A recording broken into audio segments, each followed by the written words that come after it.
राज और पूजा एक साथ पढ़ाई करते थे। वह दोनों एक अच्छे दोस्त थे। राज मध्यम वर्ग परिवार से था, लेकिन पूजा एक बहुत ज्यादा अमीर घर की लड़की थी। दोनों साथ में पढ़ाई करते थे और साथ में कॉलेज पढ़ने के लिए जाया करते थे।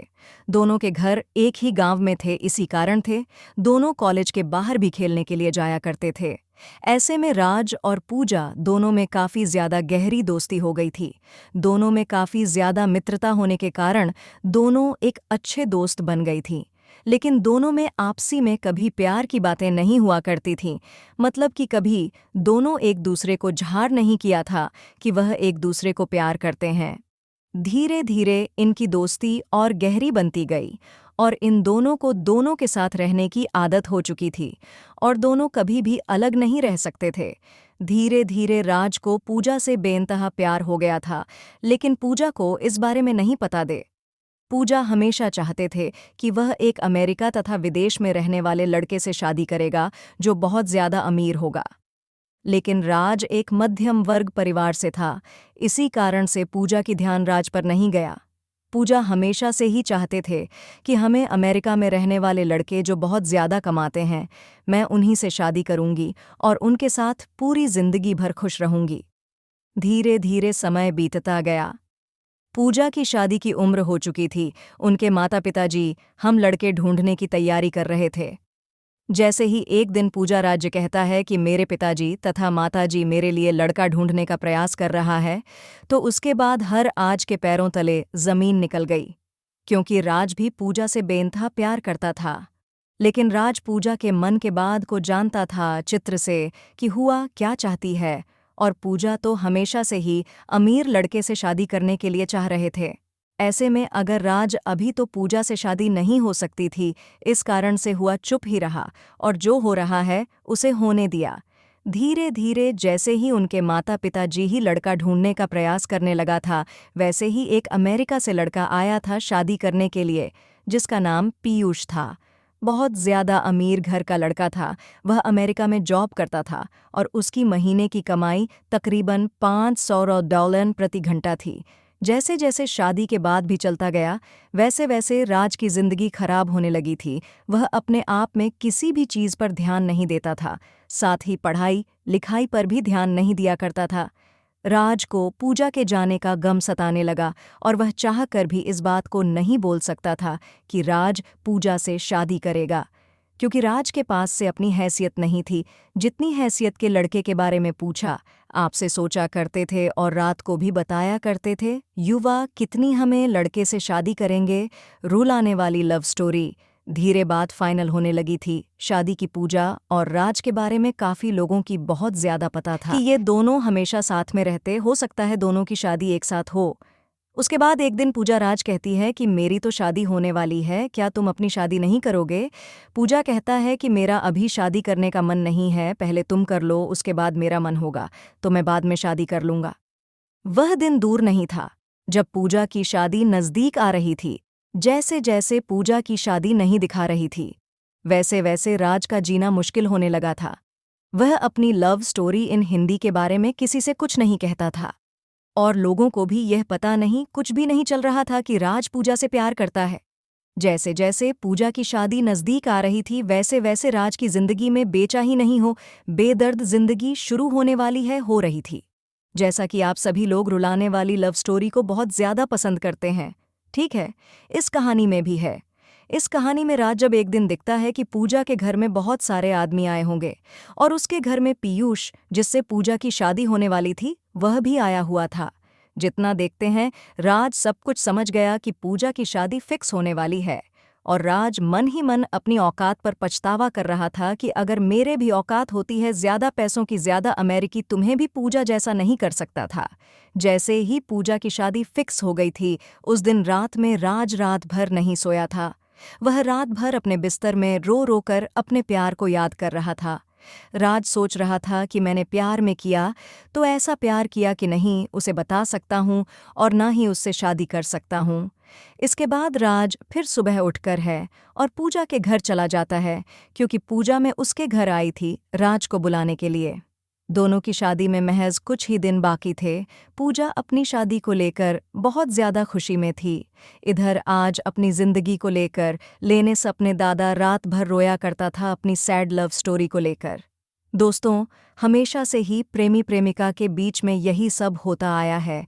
जब भी कोई किसी से सच्चा प्यार करता है, वह उसे बहुत ही मुश्किल से मिलता है और सच्चा प्यार की कहानी बहुत जल्दी अंत हो जाती है।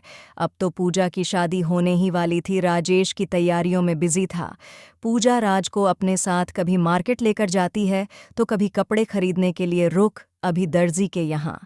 राज बेचारा पूजा की शादी को लेकर बहुत ज़्यादा तैयारियां कर रहा था। साथ ही है राज को मन ही मन बहुत ज़्यादा उदास भी रह रहा था कि उसकी ज़िंदगी में से पूजा जाने वाली है। लेकिन फिर भी वह किसी से कुछ भी नहीं कह रहा था और अपना काम सही और सही समय पर कर रहा था। अब तो वह दिन भी आ गया जो पूजा के सगाई हो रही थी। फिर भी उसके एक ही दिन बाद पूजा की शादी थी। सभी मेहमान लोग आ चुके थे। राज मेहमान की खातिरदारी कर रहा था तथा अब तो बाराती भी आने वाले थे। पूजा की और वह बढ़ाते की खातिरदारी अथवा सम्मान करने के लिए तत्पर खड़े थे। आपको बता देगी दिल में इतनी ज्यादा दर्द होने की वजह से अपनी प्यार की कहानी किसी को बताए बिना एक बार चुपचाप सब कुछ जान कह रहा था। अब तो पूजा की शादी हो गई थी। पीयूष बस के साथ घूमने फिरने के लिए तथा हनीमून मनाने के लिए कहीं दूर जाने वाला था। राज मन ही मन उदास हो रहा था। उन्होंने पूजा को लेकर खो गई चिंता ही छोड़ देते, क्योंकि अब तो पूजा की शादी भी हो गई थी। अब तो कुछ नहीं होने वाला था। पीयूष और पूजा दोनों साथ में घूमने के लिए चले जाते हैं। दोनों साथ में जब घूमने जाते हैं, एक मॉल में शॉपिंग करने के लिए जाती है पूजा और पीयूष दोनों। जैसे ही मॉल में शॉपिंग करने के लिए अंदर जाती है तो पीयूष को किसी प्रकार का काम लग जाता है। वह कहता है कि तुम गाड़ी लेकर अपने घर चले जाओ, मैं काम कर कर घर वापस आ जाऊंगा। जैसे ही गाड़ी लेकर पूजा घर आ रही थी तो गाड़ी में ही फिर उसका मोबाइल छोड़ गया था। उसके मोबाइल में एक लड़की का फ़ोन आ रहा था, जिसका फ़ोटो भी उसके कॉलर आईडी पर लगा हुआ था। वह लड़की तो नहीं, ज़्यादा सेक्सी थी। नग्न अवस्था में फ़ोटो लगा हुआ था। यह देखकर पूजा को गुस्सा आ गया और उन्होंने सोचा कि यह कौन लड़की है जो मेरे पति को फ़ोन करती है। पूजा गुस्सा से फ़ोन उठाती है। वैसे ही फ़ोन उठता है, उधर से आवाज़ आती है, जानू तुम कहाँ हो? लग रहा है मुझे छोड़कर कहीं चले गए हो या तुम्हें कोई दूसरी मिल गई है। अब तो तुम मुझे फ़ोन भी नहीं करते हो। ये देखकर पूजा को बहुत ज़्यादा गुस्सा आ जाता है। हुआ फ़ोन काट देता है। जैसे ही पूजा फ़ोन करती है, वह बहुत ज़्यादा गुस्से में होती है। वह गाड़ी इधर उधर और बहुत ही स्पीड चलाने लगती है। गाड़ी स्पीड चलाने के क्रम में उसके सामने एक बहुत बड़ी गाड़ी आती है और पूजा गाड़ी को कंट्रोल नहीं कर पाती है और उस गाड़ी में जाकर टक्कर मार देती है। पूजा जैसे ही गाड़ी को टक्कर मार दी है, वह बेहोश हो जाती है। अब तो पूछा कि बहुत ज़्यादा हालत ख़राब हो गई थी। उसके दिमाग से बहुत ज़्यादा खून निकल रहा था, मतलब उसके सर में चोट लगी थी।